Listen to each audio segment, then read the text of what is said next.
us coming from the street trying to get out of there. Because that's what it was about. It was about getting out of that shit. It wasn't about coming over here and then going back in that shit. No, fuck that. Yeah. Once you out, you out. Fuck all that. Yeah. You know, and I don't even want to go back. I don't want to go back over there. Right. You know, I always want to go visit. Right. Y'all come meet me on the outskirts at the McDonald's or some shit. Nobody trying to go back in there. Because we know what it's like in there. When we used to go out on tour, I stopped. I didn't drink nor smoke or anything else. You know, a lot of cats they did the white. Mm-hmm. You know, they smoke, they drink. Because I realized that somebody had to have a clear mind to get the fuck out of Dodge. Bro. Correct. Somebody had to direct and pay attention to things. You know, you zooted out of your mind, man. You smoked out or you drunk or whatever. Right. Now we're carrying this cat or this guy's discombobulated. Or even when you're under the influence, sometimes you start trouble. Mm-hmm. And back then, everybody thought they were the baddest. Right. You understand? That's very true. Everybody, every clique thought they was the baddest, no matter what town they went to. We tough. Right. And I had to keep a clear mind and a clear head to help navigate. no, trust me, I understand, because I know a lot of times, it's been a lot of times I'm drinking. Right. But I think I've been drinking long enough to understand, okay, I'm paying attention. Right. Because, and the thing about it was, like I said, the guys who were with me, like Sap and Shane, or Prince, or Pete, they heavy smokers. I'm a heavy drinker. Right. But at the same time, they conscious, and we don't venture out trying to do all this extra shit. Because you know you got that one want to chase this girl, that one want to chase. Right. Nah, motherfucker, we ain't doing all that shit there. And we learned that early. That we ain't got to do all that shit. If they want to talk to us, they gonna come to us. If they don't come to us, then fuck. You done went to this girl fucking house. Yeah. In a town you don't know nothing about her neighborhood. You done jumped in the car. You don't know where the fuck you going. Good and crazy. Are you crazy? You crazy? I'm like, I had to probably do that years and years ago. We used to go to Lake City. Right. And because they used to do a softball game in Lake City on Sundays. Right. This motherfucker jumped in the car, we ain't got no, all we got is beepers. You can't beep nobody from your beeper. That's another thing. You're right. That's another thing. We ain't have cell phones. Yeah, you gotta beep you. When do you get to a cell phone? Then find out we gotta ask people where the fuck you at. That shit there, boy. I remember one time, I can't pinpoint the time. This had to be early '90s. We had them broken into Motorola flip phones. Remember the Motorola flip phones that they used to crack? Yeah. Yeah, we had those. Oh man, I used to love my two-way. Yeah, the two-way was the shit. Two-way was the evolution. That was somebody. That was it. When you flip that two-way out, who the fuck is this guy? This motherfucker guy, he paid. Oh, yeah, that shit where you call and you talk to the operator. You gotta tell this bitch everything. She typing it. She typing it. She did. I was like, yeah, boy, that shit was all right. I used to talk to this girl that was deaf. She was deaf, and she that's how I used to communicate with her, bro. I used to have to call. She asked me for my number in the club, man. Fuck me up, right? Because they dance to the bass. Right. They dance to the bass. She asked me for my number. What the fuck? Like, how you going? You know, all right, cool. She calls me. You know, back then, it's house phones. Right. I get a call. It's a white lady. Yeah, she tell you about this shit. I'm like, who the fuck? What? Who? That's, okay. And so I'm like, how? So, you know, she's typing and the operator's telling me what she's saying. Whatever I say to her, she types back. TTYL or something like that. Yeah, that was wild. That was wild. I couldn't do that long, man, because she's saying nasty shit. You talking, what the fuck you talking to? I'm talking to this like the fuck? I can't do that, man. I wasn't on that yet. Yeah. I understand. Now I'll fuck both of them. The operator and her. I'll say some shit on that phone. The operator gonna fuck them up. Yeah, what you say? I'll be over there. I see where it's at. Yeah, but I couldn't do it. Yeah, I understand. Well, like I say, them times right there, it's the evolution. It's shit going on that you've been through that taught you things. It taught us a lot of stuff, boy. It taught us a lot. That shit was that. It's been a wild ride. Yeah, but it's been working. Memorable. Yeah, because these boy, like I say, I ain't gonna say the first because I wasn't the first 50, but I put in that first 39, 40. Woo, God. I loved it. I loved it. You don't supposed to I'm going back to that. We used to fuck the girls in the DJ booth. Oh, yes. You understand? I'm yeah. not the only one. I do not want to talk about that part. I do not want to talk. That's the part. Boy, boy. You ain't going. Woo. I'm not going nowhere past this venue. Woo. No, I'm not. I done been put out. I done been caught so many times. I done been caught fucking in the storeroom where the food at. Right. I done been caught fucking up where ain't nobody supposed to be at. I done been, I remember being in one hotel. We was in the janitor's closet. See, I'm in the club. I am in the club. I'm not going to. I'm in the club. Yeah. It's gonna happen right here. Yeah, I mean, they come into the hotel. We had the one that was there. Too many dudes in the room, etc., etc. I'm finding somewhere. Took that elevator to the top. Yeah, boy, that shit, yeah. That was, yeah. Yeah, it could be fun. That was. it's memorable. I'll put it down. Oh man, that shit was very memorable. That shit was very memorable. So you still DJing? Every once in a while, I do. I don't kind of, cause I like I said, I like doing, of course, older music, the older music that we have, and I just like playing at parties. Like I said, people don't party no more. So what made you hit the pause button? Is it just because you just wanted to stop, or people ain't partying no more? This music today is killing me. It is. This music kills me, man. It's because it's like I said, it's like this. The beats are so much alike, and the lyrics are so much alike, and like I said, there's nothing different. And then when you do get something different, they don't appreciate it. They don't like it. I was telling one.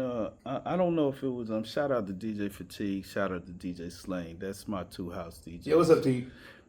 I don't remember who I was telling this to, but I was playing something like Earth, Wind, and Fire and something else, and I was explaining to them that the old school music is not on tempo. No, because it's actual live. Instruments. It's live, so it's going to differentiate.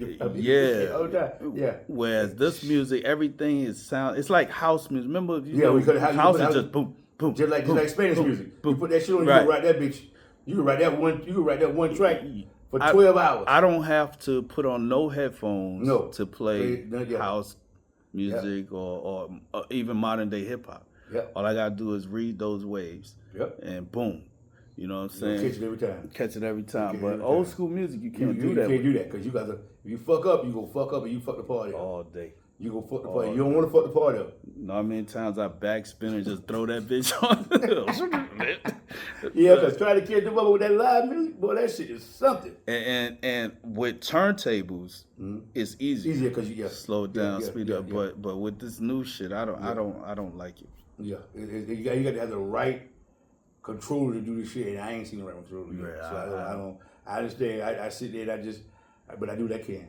When you get to the 90s and the 80s is a little easier because it's not as live as it was before that time. So it's a little easier then, but trying to go back and do that shit like in the early 80s and 70s, oh, you fucked. You better be on your shit. You better be on your shit. But the thing is, you got to know how to get it in and get it out. Don't sit there and just let that shit ride, because as soon as you be riding with it, it's going to fuck up every time. Catch that tempo will change. Yeah, you might. The first two bars. Yeah, you might catch the first 2 bars. You better get it out after that. Something. You better catch it out, because if not, you finna fuck up. Now, what I never played on, because I don't DJ anymore, anything like that. I'm more on the corporate end now. I'm on behind the scenes. Now I just play around with it. I never did the the turntable, the actual turntable that just with the computer. Yeah, I never played with that. Yeah, I never played with that. But I see, like, a partner Doom, he did that before. But the thing about he come Jeffing on them. Yeah, but they come from turntables, so it's different with them because they already know how to do it. You know what I'm saying? But I just never did, because I was kind of against Serato at first. I wasn't a big Serato guy at first, and Serato had done all this the little box and everything, and I just never used it. Yeah, because it went from the turntables to what, like the CDJs. Yeah, and I just never did it. But then after a while, I started getting older, and that shit started getting heavy. Like, fuck this shit. Because that shit was heavy than them motherfuckers with them goddamn techniques. Them shit, they're about 1,000 pounds by their motherfuckers. I'm like, God damn, then I got to go get the record. The record. Boy, look at, because I remember going to do parties and got 10 crates of records and then used but a half of them motherfuckers. Like, man, This shit here wild. And then you gotta organize your records, your crates, and this is what this created. This is my down south crate, and this is the booty music in the back. This is the slow music up front, and then I got my up north shit, and this is my Wu-Tang shit, and this is my goddamn DMX shit, and this my Jay-Z shit. And I'm like, man, and sitting here talking with you is really the first time I ever just sat back and I'm thinking in detail about this shit, man. You gotta take the record off. You gotta don't forget about this part. You gotta take the record out of the motherfucking sleeve. Yep. Blow that bitch. You gotta wipe it off. You better wipe it off. Better wipe it off. Wipe it off. off. You better have a good shirt on. You better wipe that bitch off. You better wipe it off. And then when you put it down, you better make sure that needle better be clean. Because if not, it's gonna catch whatever you hit, it's gonna fuck up. You got it. If not, you better have some more. You better have extra needles, right? Extra needles. Because boy, look at here. That shit, boy, look at, oh God, it was a whole lot. It was a lot that went on. It was a lot. Don't bump the table. Don't do all that. Everybody get the fuck away from me. I don't want nobody around here. Everybody move. Don't jump too hard on the stage. Don't do this. Don't do that. It was a lot of shit that was going on. Shout out to turntable DJs. Yeah, because that shit was crucial back then. That shit was crucial. Crucial. Yeah, and the thing about it, I said, damn, how much money I spent on records. Goddamn. Not what? We all spent it on record when they first. Because, boy, you had to buy the album. Oh, you mean on equipment? On equipment. Because the equipment part was the worst part about it. You know what I'm saying? Because the thing about the needles was running $100 for one.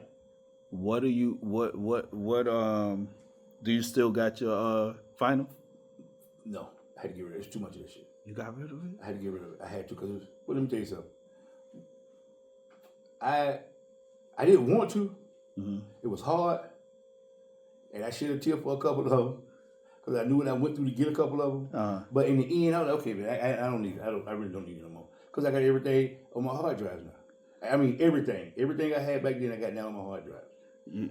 So I made you didn't sure. Keep one or two just. I had the one album that I know I don't is the Prince Black album, and I can't find that anywhere. I had a Prince. I had a Purple Rain that was purple. Yeah, I had that. But the Black album, the Black album was the album that he did not release in the States. Oh. And I had a friend that was in England, She Devil, and I got about 7 of them. But motherfucker, give me one. Right. You know what I'm saying? And so I had that, and but the thing about it, I think somebody stole it.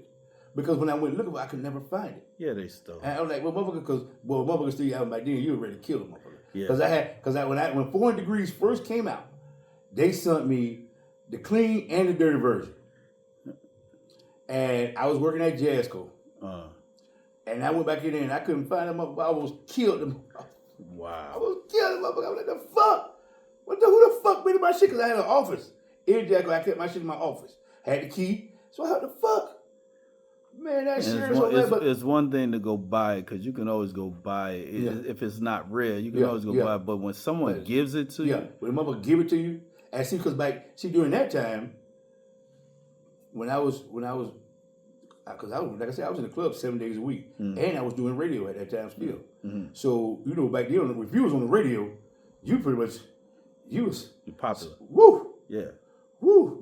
Every day I would get home, I have a box of records, a box of clothes, and a couple of checks from somebody. Right. We need you to play this for. Because that shit was very lucrative back then. Right. Especially like here, man, that was getting so much shit. Like, hey man, everything cool with your motherfucker? People come in town. Hey, we finna go out to dinner. I want you to meet me at such and such.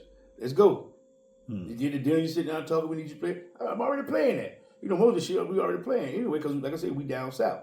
Motherfucker come in, we playing this, we playing that. Okay, we appreciate you. We'll holler at you later on. Done deal. $1,000 cash. Good deal. Let's go.